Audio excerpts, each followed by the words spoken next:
Okay, so good morning, good afternoon, because I don't know what time you watch my video, but today we're traveling to Timun to unpack a fascinating urban transformation. Like, before everything, let me show you a very interesting video I found online.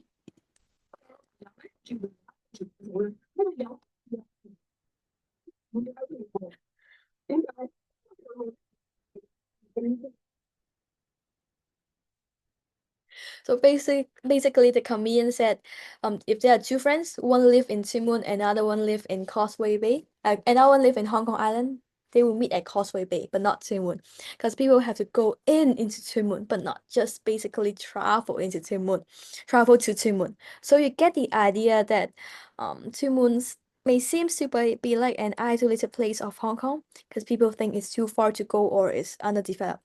And I live in Timun for 20 years and I cannot agree to what people always say. So I'm here to try to detach the permanent label of Moon.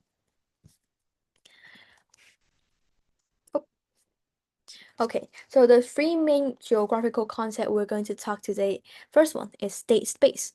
To understand the top-down power that built Moon. The second one is territorial stigma. To understand the social perception that define it. And the last one is spatial imaginaries. To understand the battle of our idea now being fought over its future. So let's take a look the blueprint first. Um, the Two Moon New Town project started in 1970s. So it caused the population here to explode from 20,000 to 500,000 today. It was a massive, deliberate state-led project of urbanization. Let me show you the Google map of Two Moon first. You can take a look. Wait, okay, here. Here is the industrial part of Two Moon. You can see a lot of industrial center about here. And here is the mall. VCT, Two Plaza, even fitness gym here, and church, and for the famous Two Park and the Reptile House. So this is more like the entertainment for the residents here and sport ground. And mainly, most of the public housing about this side. So you can see specific area served for a specific purpose in Two This is essential for a state space because it means total control over land use. Apart from the design of Moon, we also have the very special transportation in here. So like it's a light rail train which you won't see in Kowloon or Hong Kong Island. Light rail opened in 1988, so it has over 80 stops across Two Moon and Yuen Long. So this side is Two Moon and here is Yuen Long and Tin Shui Wai. It's a system designed explicitly for the internal circulation of the new town. It's a perfect symbol of a state planning. Apart from this, we also have public housing dominance. Even today, according to the Housing Authority, about half of the Two Moon's population live in public housing. This scale of this uniform estate, like Samshing Estate or Butterfly Estate, is a constant visible reminder of a state's role as a primary builder. So let's talk about how this planned state space was perceived by the rest of Hong Kong.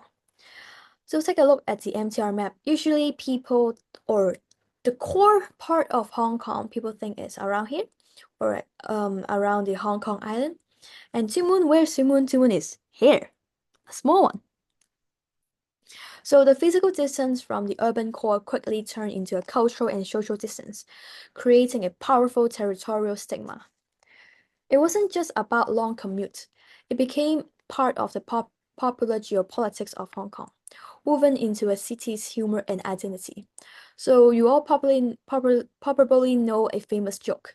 How do students in Tuen Mun get to school? They ride cows. So this joke is hilarious because it paints Tuen Mun not just as a distance, but a backward and rural, a completely different world from the gleaming metropolis. Think about it. It frames Tuen Mun through a lens of not being Hong Kong. It's not seen as a vibrant urban part of the city, but as an outliner, a place that resembles a foreign rural landscape. This reinforced a spatial imaginaries of Tuen Mun as the other. a place that fundamentally disconnects from the truth, cosmopolitan heart of Hong Kong. So whether it's joke about a rural backwater, the result is the same. A persistent territorial stigma that planner never intended. It's not just about the distance, it's also about the cost. The stigma is not just cultural, but also economic. The time and economic cost of commuting to core business district like Central create a real disadvantage. So you can see at least you take 49 minutes to travel from Tuen Mun to Central, and the cost is around, as I remember, is $19. So this stigma became a form of popular geopolitics within Hong Kong. It also created a mental map where Tuen Mun is a peripheral island, contrast with the cosmopolitan center. But something is changing, and what sparked this change? The first one is the Tuen Mun Chek Kok link, which opened in 2019. You can see Tuen Mun is here, and this is the airport, and one of the tunnel is built here. So this improved the connection to the airport, and airport symbolized to the world. So it also makes Tuen Mun less inconvenient than the other part of Hong Kong.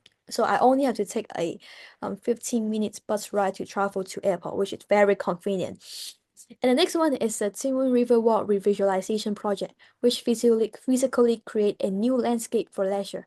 You can see this is the river walk across Tuen Mun, and there are a lot of new like leisure area that is built near it. So it's no longer about affordable housing in Tuen Mun. It's about the quality of life. This direct rebuttal to the stigma of inconvenience. Another evidence of re-engineering is the price of estate. So the brand new housing is around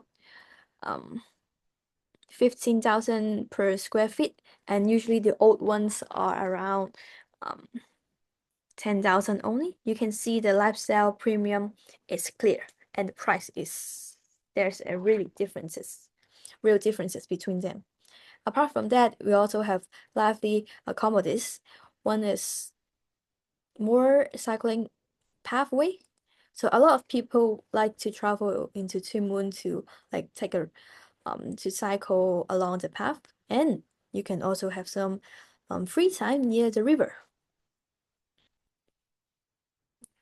So you can see there are assets that increase the value of surrounding private property and attract external investment. So Tuen Mun is changing. However, there's a big clash between the old one and the new one. So this transformation isn't neutral. The arrival of wealthier residents and upscale shops had led to a gentrification of certain areas, putting pressure on Dai Pai Dong and mom and pop shop that serve the original communities. And we can see a territorial trap here. The idea that Tuen Mun is a single unified space, in reality, is a collection of fragmented experience. The Tuen Mun public housing residents and the Tuen Mun of the new private condo owner are increasingly different worlds within the same state space. So, is Tuen Mun going to stay in the past, or we're going to go into a new future? Tuen Mun's story is a cycle. State space created the physical town, but its perceived law generated so territorial stigma. And then the capital is now using commodification to create a new spatial imaginaries to profit from overcoming that stigma. So we have to ask, is this new fancy Tuen Mun being built for the people who already live there, or are they being pushed out? This is a video of me living taken, I think it's in Tuen Mun Plaza, and I do want you to understand the beauty of Tuen Mun, and maybe you can take time to know about the history. So to know about history, I also have a Facebook page to recommend. It's called this one. So it has a lot of old picture of Tuen Mun, and I do think it's a collective memory of Hong Konger and a memory of mine, and I hope you can try to understand and understand the beauty of geographical landscape of Tumun. Thank you.